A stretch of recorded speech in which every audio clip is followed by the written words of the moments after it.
motivation there to go back to the mountain man? So we can talk about it again. Absolutely. Talk about it. It's good enough. Big motivation, a guy that beat Fedor, fighting a guy like that, a big name in the sport. Is that a good motivation for you, Roy? I think motivation-wise, as a fighter, you always just want to fight the best in the world. And Fabricio is the guy that beat, the guy that was undefeated for 10 years. He beat the guy on the stand-up with Overing, who's a K1 champion. So he beat a guy there. So for myself, to see where I stand in the whole mix of the heavyweight division. You're in the UFC, so you fight the best.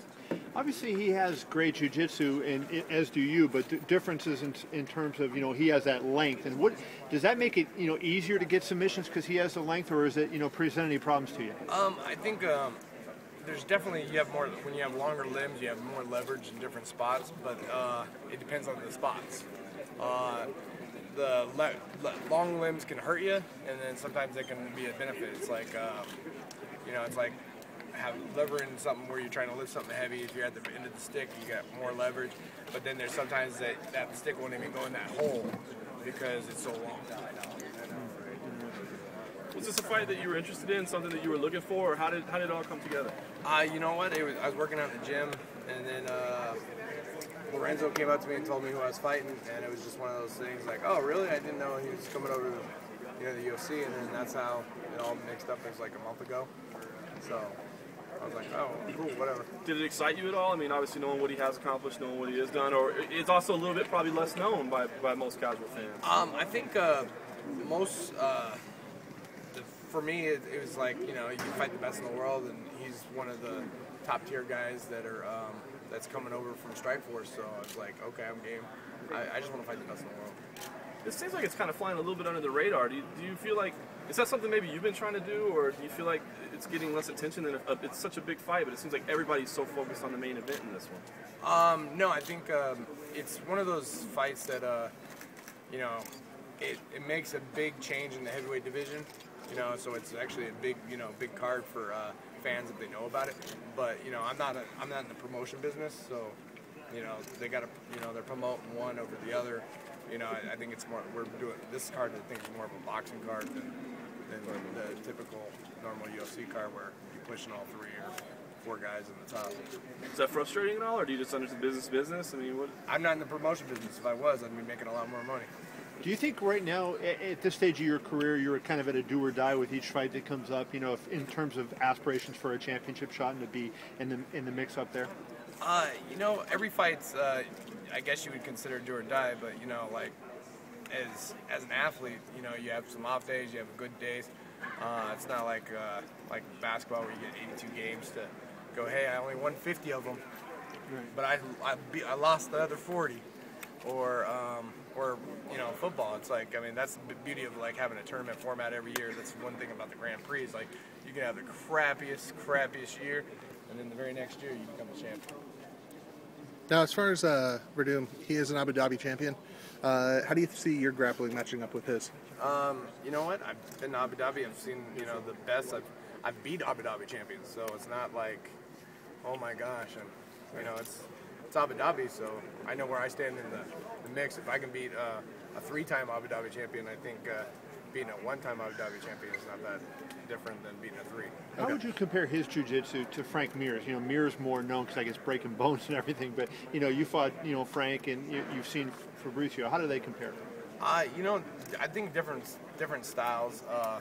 Really big difference. I think Fabricio has a different guard game than definitely Frank. Frank's more of he does a lot of his submissions usually when he's on top, but he's broken some limbs from the guard. So I think they just have they're different length, different muscle attributes, the different physics involved. So they're definitely different fighters. Is there one that's more suitable for you to fight given your body type and your jiu-jitsu style? Usually it's just it's about control. Whoever can control it's just like a boxing match or when you're in MMA, it's like if you can control where the fight goes, you're going to dictate how the grappling is, how the striking is. It's just if you can control the hips, you can't nobody can do anything to you. If you're choking somebody out and they can't breathe, then you're on their back, they can't hit you. So, I mean, there's some obvious places where you want to be. If you don't want to be on the ground, you just keep standing. I wonder, against Overeem, he certainly was not willing. He tried not to stand as much as he could. I mean, Overeem obviously, wanted to keep it that way. I wonder, do you think he's going to be more willing to stand with you, given the fact that he may perceive Overeem as a more dangerous striker, and maybe think your jiu-jitsu would be your strength? Yeah, no, I think every fight's a little bit different. Everybody was scared of Overeem's striking. I think that was. He already beat him on the ground, so he just wanted to get it back there. If I can get you on the ground, I can beat you. So I think he was just trying to lure him into that, that game of, come to the ground where I know I'm 10 times better than you. And then, but he also beat him on the stand-up. He would have just kept it standing and just kept on doing that instead of going to the ground. He would have probably won the fight. Now, you've made an effort to, in the past couple of fights, to slim down, and that's been something that people have noticed and have written about. From your end, why did you make that that effort? I didn't really make my biggest. I think effort was I'm trying to do more TV and more movies, and I guess people like prettier people, so I'm just trying to be more prettier. Gotcha. Do you feel like it's worked? That's a good answer. People reacted to you differently? It's like I feel like I'm like part of the Kardashians. If I got a little cellulite on my butt or something like that, people just want to know about it. So it's just one of those things. It's when you're a celebrity when people want to talk about who you're sleeping with, how much money you're making, and what you look like. And apparently, I'm a celebrity. Well, who are you sleeping with then? My wife. Well, was the mood any different in camp this time? Obviously, you were coming off a tough losses, but you did get a win last time. So was it, a different approach, a different feel, knowing that you weren't having that loss hanging over your head? You know what? I never really dwell on losses. I think losses make you a better fighter, depending on how you look at it. Losing sucks. But the thing is if you want to get back in the gym and try to get better and move forward and try to not dwell on the past and go, okay, this is how I gotta do to be, come champion, or how to beat this guy or whatnot. Like the way I look at it, everybody that's ever beat me, they'll never beat me again because I got the check mark. I know how to, unless they evolve too, that's the only way that they'll ever get better.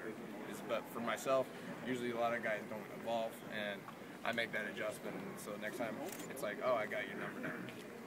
Roy, in Nevada in fights, it seems like when there's a lot of grappling going on that the judges tend to favor the guy who has top position. A, do you agree with that? I mean, has that been your perception of fights you've watched? And B, is that a concern? And do you feel like if it gets into a grappling, the top position will be important because of that? Have you ever been in a street fight? I have. Whoever's on top is usually what? Usually winning. And if the guy's on bottom, he's usually either going to finish the guy. If he's the one that's winning, he's going to finish the guy. But usually if the guy's on top and he's holding his position and you can't do anything and you didn't submit him, you're not doing damage or whatever, usually the top guy's winning. Take a fight like Miguel Torres and Demetrius Johnson that was here, where Torres was going for a lot of submissions on the ground. He was on the bottom, but attempted to finish the fight a number of times. When you see a fight like that, even though Demetrius had top position, would that concern you in a position if you were the guy fighting off your back?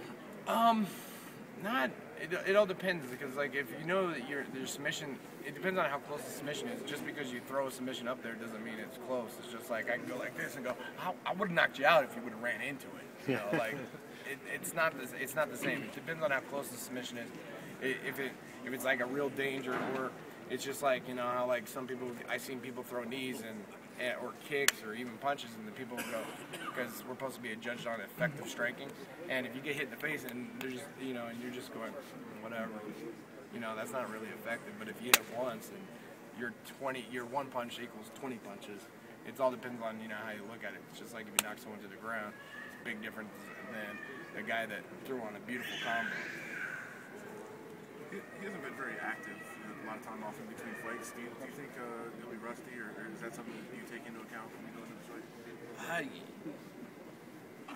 Usually MMA, you don't really have ring rust so much because you're always training. You never really know when you're going to fight. We don't get an actual schedule of I think like a boxing guy, where it'd be like, what, May 5th, I'm going to go to jail, June, but let's go ahead and set this fight up.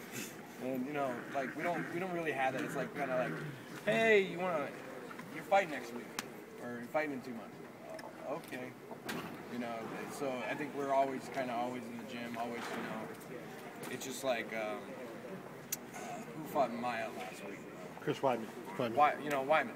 You know, he was in the gym doing stuff. He's just, you know, a little bit heavier than normal. I mean, but he was ready to fight, and that's just you never know when you're gonna get that phone call and like, hey, you ready? And then, you know, when the opportunity arises, you just go, yep, I'm ready. Let's go. So if you get sentenced for a crime, you're gonna have to go to jail right away. You're not gonna do it. It all depends, you know, like if I got a long sentence or if it's a short sentence, you might just want to hurry up and, you know, get that fight in, you know, earn a little interest while you're in there. As an athlete, how impressed were you with what Weidman was able to do, 32 or 33 pounds in 10 days? I mean, you know, going from not having a fight to making weight like he did. Does that impress other guys? I don't. It all depends on, you know, how you do it. You know, and, you know, I guess apparently I need to get on his diet.